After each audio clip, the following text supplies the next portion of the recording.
Hello বন্ধুরা, কেমন আছো সবাই? আশা করছি বেশ ভালো আছো। আজ তোমাদের সঙ্গে দীঘার ভিডিও শেয়ার করব। বেশ কয়েকদিন আগে আমরা দীঘা গিয়েছিলাম বেড়াতে। প্রথমে আমি যেদিন থেকে গেছি তো সেদিন থেকে ভিডিও তোমাদের সঙ্গে শুরু করেছি। এখন বাজে ওই 4টে মতো। ভোরবেলায় আমরা এসে 3:30-র মধ্যে দীঘাতে পৌঁছাই। আমরা যেহেতু বাসে করে এসেছি তো আমাদের 3:30 বাস ছেড়ে দিয়েছে। তো তারপর আমরা পৌঁছাই। এসে বেশ কিছুক্ষণ সমুদ্রের ধারে অপেক্ষা করি, কারণ আমাদের হোটেল বুক করা ছিল না। তো তারপর দুটো হোটেল খোঁজার পর তারপর আমরা মেনলি এই হোটেলটা এসে উঠি। হোটেলটার সামনে প্রথমে দেখালাম, এই হোটেলটার নাম হচ্ছে দ্য রয়্যাল সি। আর সামনের অ্যাম্বিয়েন্সটা হচ্ছে কিছুটা এই রকম। আমার তো বেশ ভালোই লেগেছে হোটেলটা। আর এই হোটেলে সব থেকে আসার একটা কারণ সেটা তোমাদের সঙ্গে পরে শেয়ার করছি। যাই হোক, প্রথমে তোমাদেরকে পুরো হোটেলটা দেখিয়ে দিলাম। এরপর হচ্ছে আমরা রুমে গিয়েছিলাম। আর রুমে যাওয়ার পর একটুখানি রেস্ট করে তারপর আমরা আমাদের সমস্ত কিছু জিনিস সমস্ত কিছুটা শেয়ার করি। ঘুরতে বেরোবো সে সমস্ত কিছু। আর আমাদের লাগেজ ছিল সঙ্গে অনেকগুলো। যাই হোক, হোটেলে বেশ কিছুক্ষণ বসে থাকার পর তারপর আমরা এখন এসে গেছি সি বিচে। প্রথমেই বলে দিই, সকালবেলা আমরা রুমে প্রবেশ করি, ভোরবেলার দিকে, যখন ওই 4টে এরকম সময় সমস্ত কিছু ফর্মালিটি কমপ্লিট করে তারপর আমাদের রুমে ঢুকতে ঢুকতে মোটামুটি আধ ঘন্টা লেগেই গেছে। তো তারপর বেশ কিছুটা ফ্রেশ হয়ে নিয়ে ড্রেস চেঞ্জ করে নিয়ে তারপর আমরা ভাবি যে চলো এবার একটু ব্রেকফাস্ট করতে হবে, কারণ সেই সন্ধেবেলা খেয়ে এসেছি। আর রাত্রেও বেশ কিছুটা খেয়েছি, তবে সেরকম পেট ভরে কিছু খাওয়া হয়নি। কোলাঘাটে একবার দাঁড়িয়েছিল, সেখানে রুটি তরকা নিয়েছিলাম, একটু পনির আইটেম নিয়েছিলাম, তবে খাওয়া সেখানে একদমই বাজে ছিল খাবার। কিন্তু কি অত রাত্রে খাবার পাওয়া গেছে, ওটাই আমাদের কাছে বেশ ভালো লেগেছে। যাই হোক, খাওয়া দাওয়া কমপ্লিট করে তারপর আমরা আবার রওনা দিয়েছিলাম। সেরকমভাবে কিছু খাওয়া দাওয়া হয়নি। আর তারপর এসে আমরা হোটেলেও সেরকম কিছু ওই সময়টা পাইনি। যাই হোক, এসে সি বিচে আমরা বেশ কিছু খাওয়া দাওয়া করেছি। এরপর প্রথমেই হোটেলে প্রবেশ করার পরে আমাদের সব থেকে যেটা আগ্রহ ছিল যে কখন সমুদ্রের ধারে যাব, এটা হচ্ছে সব থেকে বেশি আগ্রহ। সকালবেলা এখন মোটামুটি ওই 7টা 7:30 মতো বাজে। আকাশ কিন্তু বেশ পরিষ্কার, আর চারপাশের লোকের সমাগমও কিন্তু বেশ। দেখে মনে হচ্ছে মোটামুটি 9টা বেজে গেছে, তবে এখন ওই 7টা 7:30 মতো বাজে। আমার বিনিশোনাকে তো হোটেলেই খাইয়ে নিয়েছিলাম। এখানে আমরা মুড়ি খাচ্ছিলাম, আর কেউ কেউ বা ডিম টোস্ট খেয়েছে, কেউ বাটার টোস্ট খেয়েছে, এইরকম। তো তারপর এটা হচ্ছে দুপুরের খাবার। আর দুপুরে আজকে আমরা চিকেনই খেয়েছিলাম, তবে আমরা যে হোটেলে ছিলাম সেই হোটেলে আমরা খাইনি, আমরা অন্য একটা হোটেলে ওখানে খাওয়া দাওয়া করেছি। তো সবাই মিলে কিন্তু আমরা দীঘাতে প্রচণ্ড পরিমাণে মজা করেছি, অনেক জায়গা ঘুরেছি। সব কিছুটা তোমাদের সঙ্গে শেয়ার করা হয়ে উঠবে না, তাই প্রত্যেকটা দিনের এক একটা করে ব্লগ আমি তোমাদের সঙ্গে আলাদা করে শেয়ার করতে পারিনি। পুরোটা মিলিয়ে একটা ব্লগ শেয়ার করছি। মেনলি আমি যখন সকালের দিকটা বাজার গেছি তখন এই একটা ড্রেস পরেই গেছি, কারণ প্রচুর পরিমাণে ড্রেস আমি নিয়ে যাইনি। তো আমার মনে হয়েছে যে সকালবেলা যখন বাজার যাব তখন আমি এই ড্রেসটাতে বেশি কমফোর্টেবল ফিল করব, তো সেই জন্য এটা পরে যাওয়া। এটা হচ্ছে পরের দিন সকালে পরের দিন সকালে না, এটা হচ্ছে যেদিন গিয়েছিলাম সেই দিনেতেই আমরা একটু চাটা খেয়েছিলাম। আর এইটা হচ্ছে পরের দিন সকালে আমরা বেরোচ্ছিলাম আবার একটু বাজারে বলতে সি বিচে। তো সকালবেলা ভাবলাম তোমাদের সঙ্গে একটু শেয়ার করি। তো সবাই মোটামুটি চলে গেছে। আমাদের রুম ছিল হোটেলের 4th ফ্লোর, তো সেখানে। আর রুমের ভিডিওটা তোমাদের সঙ্গে পরে শেয়ার করব, কারণ রুমের ভিডিও আমি করেছি, তবে এখন এই মুহূর্তে দিলে অনেকটা বড় হয়ে যাবে ভিডিওটা, তাই ওটা পরে শেয়ার করব। এখন সকাল ওই 8টা মতো বাজে, আমরা হোটেল থেকে বেরোচ্ছি। আর বেরোনোর পর হচ্ছে আমরা সি বিচে যাব, তারপর সমুদ্রে স্নান করেছি, তবে সমুদ্রের স্নানের ভিডিও তোমাদের সঙ্গে শেয়ার করতে পারবো না, আমি তো নামিনি সেরকমভাবে। আমার ভাই দিদি ওরা সবাই নেমেছিল, আমি একবার জাস্ট নেমেছিলাম। তো যেহেতু আমার পায়ে ফ্র্যাকচার সেই কারণে যাই হোক, সব কিছু মিলে কিন্তু আমরা প্রচুর মজা করেছি, প্রচুর আনন্দ করেছি। আজকে না ভিডিওতে খুব একটা বেশি কথা না বলার থেকে আমার মনে হয় তোমাদেরকে ভিডিওটা দেখালে তোমাদের বেশি ভালো লাগবে।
মেরেছি জানিস না কাকে, তুই মারবি না বাবা, তুই কুকুরকে মারার মানুষ নয়।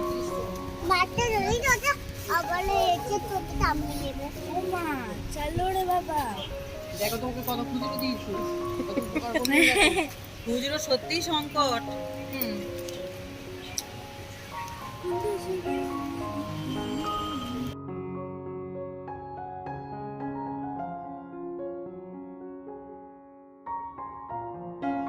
আমরা যে হোটেলটাতে ছিলাম সেখানে কিন্তু খাবারের কস্ট প্রচুর পরিমাণে ছিল, তো সেই কারণেই আমরা কিন্তু ওখানে খাওয়া দাওয়া করিনি। আর তাছাড়া আমাদের আরও একটা কারণ ছিল, খাবারের কস্টের থেকেও আরও একটা মেনলি কারণ ছিল, ওটার জন্য আমরা ওখানে হোটেলে সেরকম খাওয়া দাওয়া করিনি। তবে সি বিচের পাশে আমরা একটা জায়গায় রান্না মানে ওখানে খাবার খেয়েছি, ওখানে কিন্তু বেশ ভালো খাবার। আর ওই হোটেলটার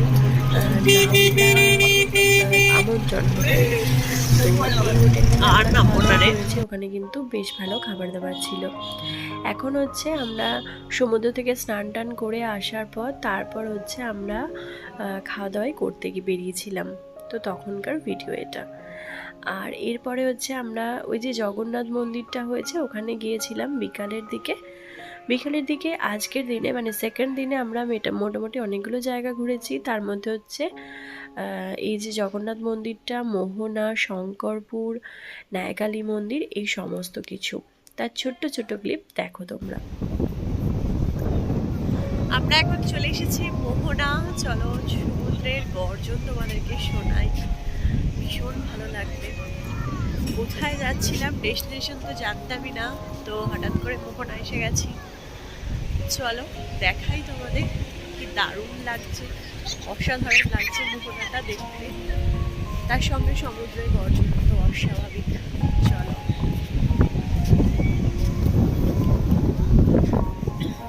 এই যে আমার পিছনে দেখতে পাচ্ছ সমুদ্র।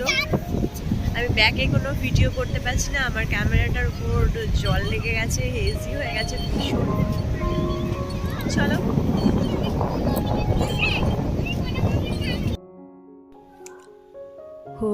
হোটেলে ফিরতে ফিরতে আমাদের একটু সন্দেহ হয়ে গিয়েছিল, আর তারপর নেমেছিল প্রচণ্ড পরিমাণে বৃষ্টি।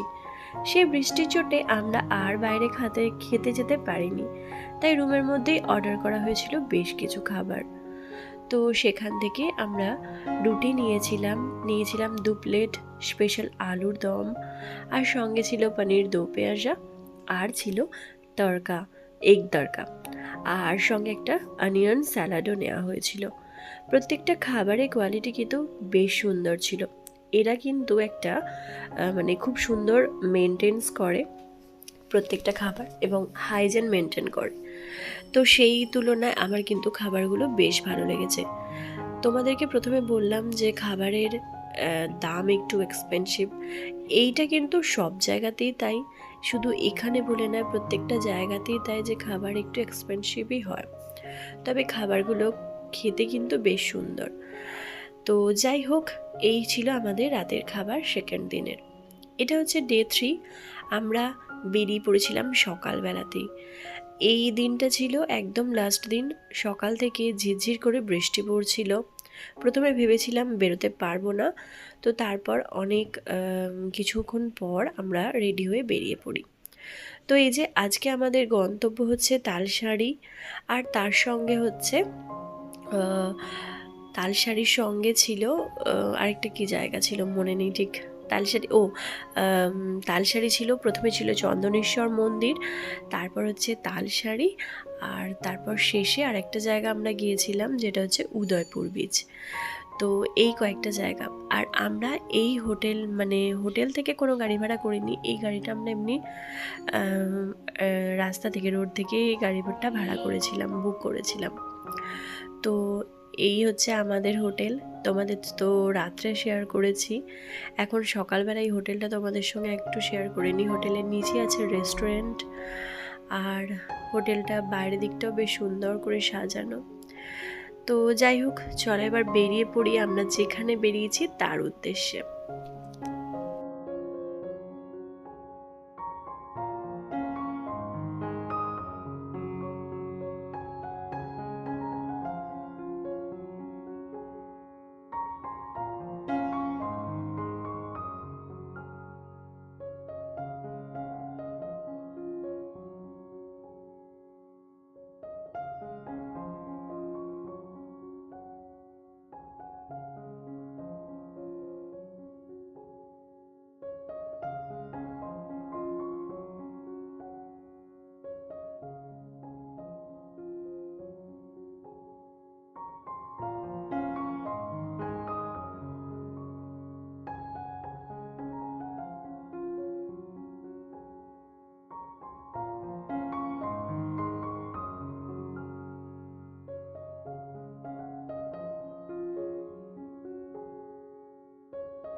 এই যে আমরা পৌঁছে গেছি চন্দনেশ্বর মন্দির।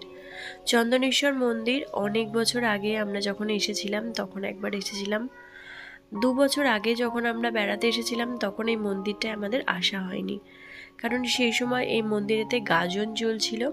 আর গাজন উপলক্ষে এখানে কিন্তু প্রচণ্ড মানুষের সমাগম, ভিড় সব কিছুটাই হয়, সেই জন্য আমরা আসতে পারিনি।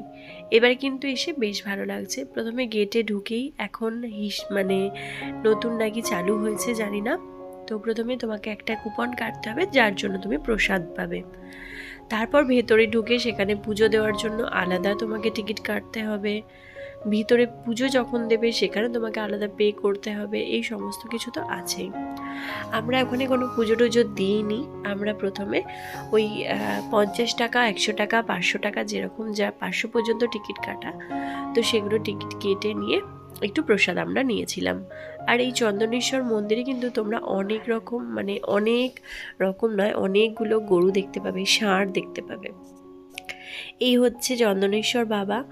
তো এনাকে প্রথমে দর্শন করে নিলাম, তারপর হচ্ছে আমরা এই মন্দিরে পুরো চত্বরটা ঘুরেছি। আর এখানে কিন্তু বেশ মানুষের সমাগম, ভিড় ভাট্টা, লোকজন সব কিছুতে কিন্তু একদম পরিপূর্ণ। এখানে কিন্তু অনেকগুলোই ঠাকুর ছিল, এই যে জগন্নাথ, বলরাম, সুভদ্রা। আমার মেয়েদেরকে চেনাচ্ছিলাম কোন ঠাকুরটা কি এইরকম বলে। আর এই যে দেখো, আকাশে কিন্তু ঘন কালো মেঘও আছে, একবার রোদ দেখা দিচ্ছে, একবার মেঘ। এইবারে বেড়াতে এসে আমাদের প্রথম দিন এবং সেকেন্ড দিন, দুটো দিনই খুব ভালো কেটেছে। কিন্তু লাস্ট দিনেতে আজকের দিনেতে আমরা কিন্তু একটু বৃষ্টি পেয়েছি। যেমন এই মন্দিরটা যখন আমরা যাই তখন আকাশে মেঘ থাকলেও বৃষ্টি হয়নি, কিন্তু এরপর যখন আমরা তালসারি গিয়েছিলাম সেখানে আমরা বেশ কিছুক্ষণ ঘোরার পর তারপর কিন্তু মুষলধারে বৃষ্টি নেমেছিল। এই যে মন্দিরে প্রণাম করে মন্দিরটা ঘুরে কিছুক্ষণ থেকে তারপর আমরা আবারও রওনা দিয়েছি।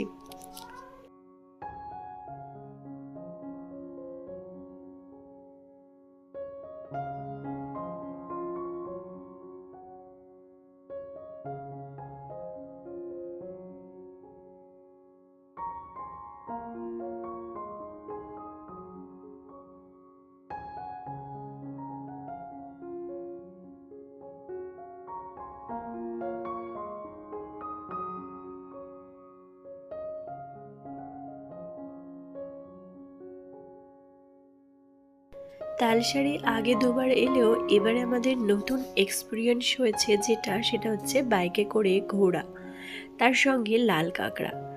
এই যে বাইকগুলো এখানে এগুলো থাকে, আর এগুলো পার হেড 50 টাকা করে নেয়। একটা বাইকে 2 জন করে চাপায়, আর ওই 2 জন করে চেপে কিন্তু ওরা একটা শুটিং পয়েন্ট সেখানটা নিয়ে যায়, তার সঙ্গে লাল কাঁকড়া যেখানে থাকে সেখানে নিয়ে যায়। তো লাল কাঁকড়া সত্যি বলতে আমরা এবারে এত পরিমাণে দেখেছি, মানে জাস্ট মানে আমাদের এখানেই মনে হচ্ছে আমাদের স্বর্গ। এই জায়গাটা এত ভালো লেগেছিল, ওই লাল কাঁকড়ার জায়গাটা। আর একটা নদীর মিলনস্থল, সঙ্গে সমুদ্র, সব কিছু মিলিয়ে জায়গাটা কিন্তু সত্যি ভীষণ সুন্দর। আমাদের কিন্তু ভীষণ ভালো লেগেছে। এই যে নদীটা, এটা হচ্ছে সুবর্ণরেখা। এই নদীটার সঙ্গে নদীটা সাগরে এসে মিলিত হয়েছে। দেখতে কিন্তু ভীষণ ভালো লাগছে। মেনলি আমরা তালসারি দুবার এসেছি, দুবার গিয়েছিলাম বিকেলের দিকে, আর এবার আমরা এসেছি সকালের দিকে। ভাবতে পারিনি যে সকালে আবহাওয়াটা এতটা সুন্দর থাকবে। যাই হোক, সব কিছু মিলিয়ে কিন্তু আমাদের এবারের ট্রিপটা ভীষণ ভালো কেটেছে। আর এই যে দেখো, এই সমুদ্রের বালির ওপর দিয়ে বাইকে করে যেতে কিন্তু বেশ ভালো লাগছে। চলো, আমরা লাল কাঁকড়ার জায়গা চলেও এসেছি। এইবার চলো, লাল কাঁকড়া তো তোমাদের দেখাতে পারবো না, কারণ লাল কাঁকড়ার কাছে যখনই যাওয়া যায় তখনই সেই কাঁকড়াগুলো গর্তের মধ্যে ঢুকে পড়ে। তোমাদের লাল কাঁকড়া একটা তুলে তার ভিডিওটা তোমাদের সঙ্গে শেয়ার করি, চলো।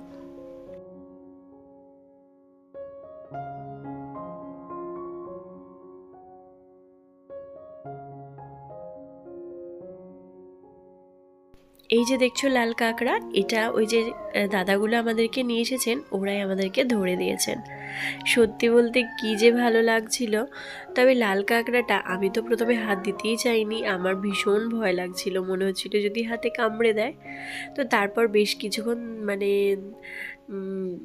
দেখার পর দিদিরা সবাই নিচে, সেটা দেখে তারপর আমি নিয়েছি। বেশ কিছু ফটোও তুলেছি, সেগুলো তোমাদের সঙ্গে অবশ্যই শেয়ার করব। আমার মেয়েরা তো দেখে দুজনে মিলেই ভয়ে পালিয়ে যাচ্ছে। আর এই যে দেখো, একটা কাঁকড়া এখানে ভাসছিল। আসলে ওকে হয়তো কেউ তুলেছিল। বেশ কিছুক্ষণ ওদেরকে ধরে রাখলে কিন্তু ওদের অবস্থা সত্যি খারাপ হয়ে যায়। তাই আমরা বেশ কিছুক্ষণ ওদেরকে মানে বেশিক্ষণ ওদেরকে কষ্ট দিইনি, একটুখানি ধরে একটা ছবি তোলার পর তারপর আমরা ওদেরকে আবার জলের মধ্যে ছেড়ে দিয়েছি। এই জায়গাটা যতটা দূর দেখতে পাওয়া যাচ্ছে ততটা দূর লাল কাঁকড়াতে ভর্তি। আর সত্যি বলতে জায়গাটা এত সুন্দর, মানে বলে জাস্ট বোঝানো যাবে না, ভীষণ সুন্দর লেগেছে।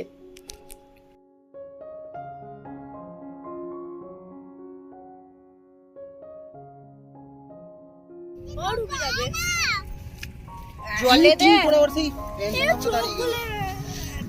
ওইটা আনতে না, ওরে বাবরে, ওই গর্ত ঘুরে কারণ ঢুকে পড়লো, দেখ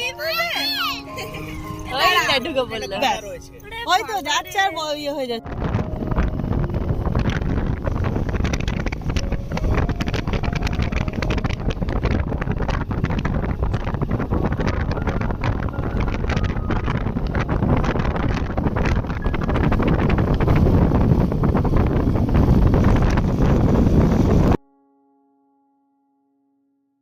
নৌকাতে বেশ কিছু ছবি তুলে যখন আমরা ফিরছি তখন টিপ টিপ করে বৃষ্টি শুরু হয়ে গেছে। ভেবেছিলাম হয়তো টিপ টিপ করে বৃষ্টি পড়েই বন্ধ হয়ে যাবে। ও মা, সে এত মুষলধারে বৃষ্টি শুরু হয়েছে, টানা 1 ঘন্টা আমরা পুরো ওখানে বসে, ওই যে সামনাসামনি দোকানগুলো থাকে ওখানেতেই বসে। প্রথমে অবশ্য ওই দোকানেতে গিয়ে একটু চা আমরা প্রথমেই খেয়েছিলাম। যেহেতু আমরা হোটেল থেকে বেরোনোর সময় চাটা খাওয়া দাওয়া করিনি, তাই প্রথমে ওখানে ঢুকে একটু চা খেয়ে তারপর আমরা তালসারিতে নেমেছিলাম। তারপর ওখানেও এসে মানে বৃষ্টি পড়ছিল বলে এসে আমরা ওখানে আমাদের ব্রেকফাস্টটাও সেরে নিয়েছি। আমার মেয়ে আর আমার দিদির ছেলে ওরা দুজনে খেয়েছিল ডিম টোস্ট, আমরা খেয়েছিলাম মুড়ি ঘুগনি। আর ওখানকার মুড়িগুলো এত ভালো, সত্যি বলতে আমার মুড়ি ঘুগনিটা খেতে বেশি ভালো লাগছিল। ডিম টোস্টও আমরা খেয়েছি 1 প্লেট, আমরা দুজনে 2 বোনে ভাগ করে খেয়েছি। আর হচ্ছে অমলেট খেয়েছি। ওখানে ডিম সিদ্ধ সেরকম হয় না, তাই অমলেটটা খেয়েছি। এই যে তালসারি থেকে বেরোনোর পথে দেখো কত বৃষ্টি হয়েছে। এরপর আমরা চলে এসেছি উদয়পুরে। উদয়পুরে যখন আমরা আসি তখন আকাশ কিন্তু বেশ পরিষ্কার ছিল, আর আকাশে মেঘ হালকা হালকা থাকলেও রোদটাও বেশ উঠেছিল, ভালোই ছিল। তবে বেশ কিছুক্ষণ উদয়পুরে থাকতে না থাকতে দেখলাম ওখানেও মুষলধারে বৃষ্টি শুরু হয়ে গেল। সে একটা যেন মেঘ আর বৃষ্টির খেলা চলছে, একবার রোদ উঠছে তো একবার বৃষ্টি নেমে যাচ্ছে। এই সমস্ত কিছু এক্সপিরিয়েন্স নিয়ে আমাদের এবারের জার্নিটা কিন্তু বেশ ভালো লেগেছে।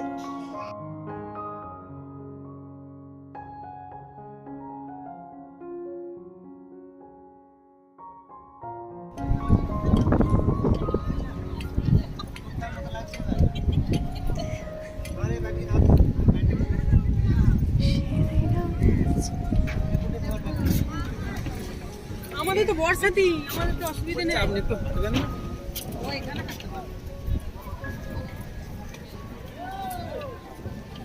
এটা উদয়পুর নাম না হয়ে মিনি গোয়া হলে বেশি ভালো হতো, কারণ এটা এখন মিনি গোয়ার মতোই হয়ে গেছে। যাই হোক, বালিতে পা নামিয়ে নামিয়ে যেতে তো বেশ ভালোই লাগছে। ভাবলাম ওরকমভাবে একটু যাওয়া যাক, সঙ্গে ভিডিওটাও তোমাদের সঙ্গে শেয়ার করা যাক।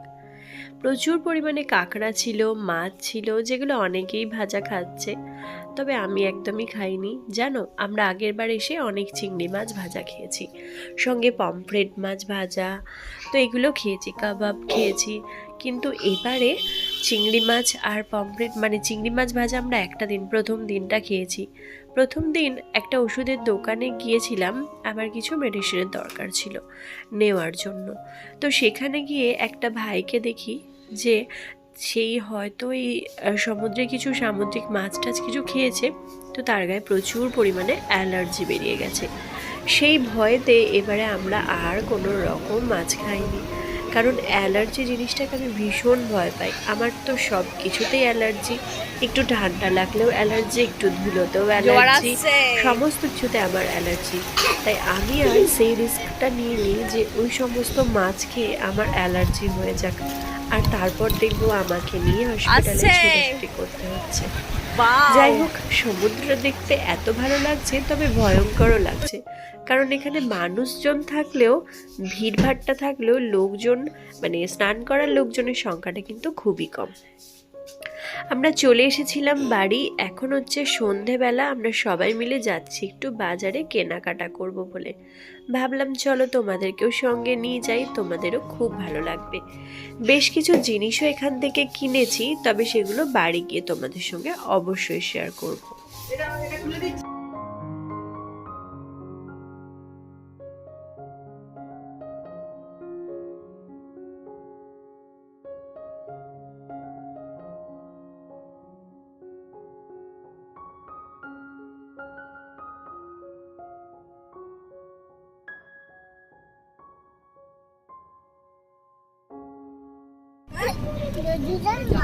গরুদের মা বাবা গুলোকে জানি দেখি না তো, কি সুন্দর লাগছে তো।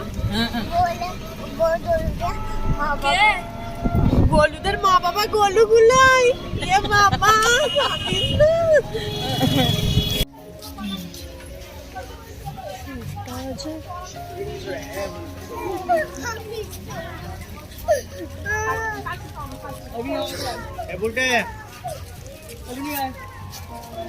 এগুলো কি নিয়েছো? ব্যাগ কার জন্য? ব্যাগ কার জন্য নিয়েছো?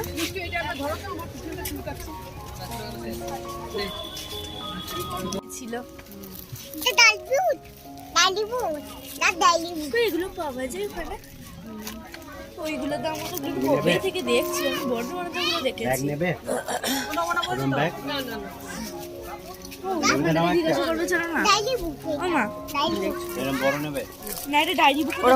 পেন্সিল ফেন্সিল রাখার জন্য না, মাগুলো দেখবে, ওই ইয়েগুলো দেখবে,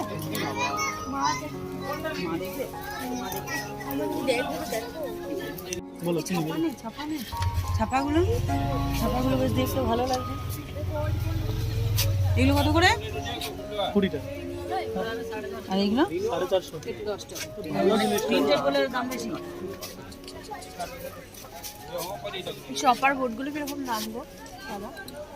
চপার বোর্ড 160 টাকা।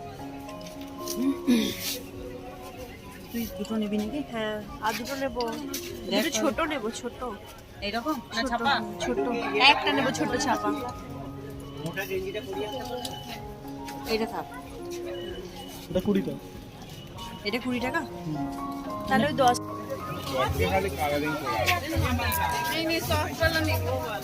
কত বলছে? টাকাটা নিলি, টাকাটা দিদি।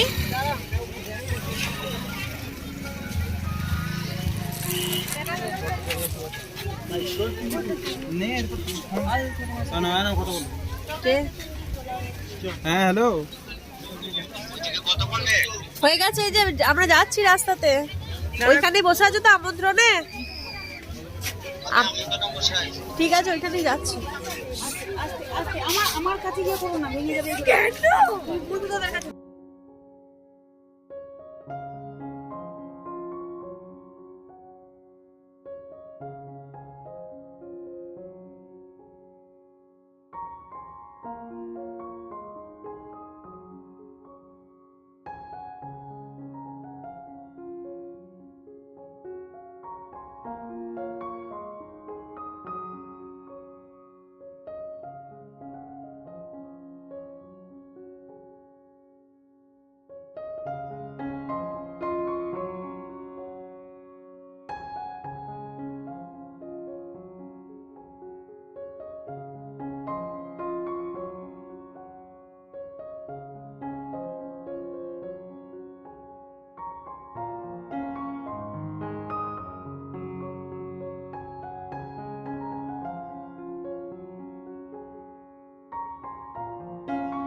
সবার জন্য টুকটাক কিছু জিনিস কিনে এবারে আমাদের হোটেলের দিকে ফেরার পালা। তো হোটেলে ফেরার আগে আমরা রাতে ডিনারটা করে নিয়ে তারপর বাড়ি যাব, মানে হোটেলে ফিরে যাব। আর আজকে আমরা ওই যে আমি আমার দুই দিদি আমরা মিলে কেনাকাটা করছিলাম, ওরাও কিছু জিনিস কিনছিল, ওই কাউকে দেবে, বাড়িতে নিয়ে যাবে, এইরকম আমারও সেরকম কিছু জিনিস। তো সব কিছু মিলিয়ে আজকে একটু কেনাকাটা, মানে সন্ধ্যের দিকটা এই করেই কেটেছে। সমুদ্রের ধারে তো আজকে যাওয়াই যাচ্ছে না, কারণ আজকে প্রচণ্ড পরিমাণে ঠান্ডা হাওয়া বইছে। আমরা যেখানে কেনাকাটা করছি ওখানেই থাকা যাচ্ছে না, তো সমুদ্রের ধারে তো আরও প্রচণ্ড ঠান্ডা। তাও আমরা একবার গিয়েছিলাম, তবে সেরকমভাবে কোনো ভিডিও করে উঠতে পারিনি, কারণ ওখানে প্রচণ্ড পরিমাণে ঠান্ডা ছিল। মাঝে মাঝে টিপ টিপ বৃষ্টিও পড়ছে, তার মধ্যে সেটাতে আরও ঠান্ডা লাগছে। তো সব কিছু মিলিয়ে এবারে জার্নিটা আমাদের কিন্তু ভালোই কেটেছে। আবারও বলছি, ওই যে প্রথম দিন আমাদের যেদিন আমরা এসেছি, তো সেদিন আমাদের এখানে বৃষ্টিটা খুব একটা হয়নি। সেকেন্ড দিন থেকে বৃষ্টিটা হয়নি, তবে সেকেন্ড দিন সন্ধ্যের পর থেকে বৃষ্টিটা হয়েছে। তো সেই জন্য এখানে কিন্তু বেশ ভালো মতোই মানে বৃষ্টি যেহেতু হয়েছে, তো সেই জন্য সেকেন্ড দিন থেকে একটু অসুবিধাটা হয়েছে সন্ধ্যের পর থেকে, নাহলে কিন্তু আদারওয়াইজ আমাদের বেশ ভালো কেটেছে। এখন হচ্ছে আমাদের বাড়ি যাওয়ার পালা আজকে, মানে এই ভিডিওটা যেটা দেখছো এখন বাড়ি যাওয়ার পালা। আমরা বেরিয়ে পড়েছি, আমাদের 5টাতে বাস ছিল, তো আমরা মোটামুটি 4টে থেকে উঠে সবাই মিলে রেডি হয়ে এখন যাচ্ছি বাস ধরার উদ্দেশ্যে। তো আজকের ভিডিওটা তাহলে এখানেই শেষ করছি, কেমন লাগলো অবশ্যই জানিও। খুব তাড়াতাড়ি পরবর্তী ব্লগ নিয়ে আসবো তোমাদের কাছে। তো আজকের মতো টাটা, সবাই ভালো থেকো, সুস্থ থেকো, সাবধানে থেকো। চলো চালিয়ে আজকের মতো টাটা।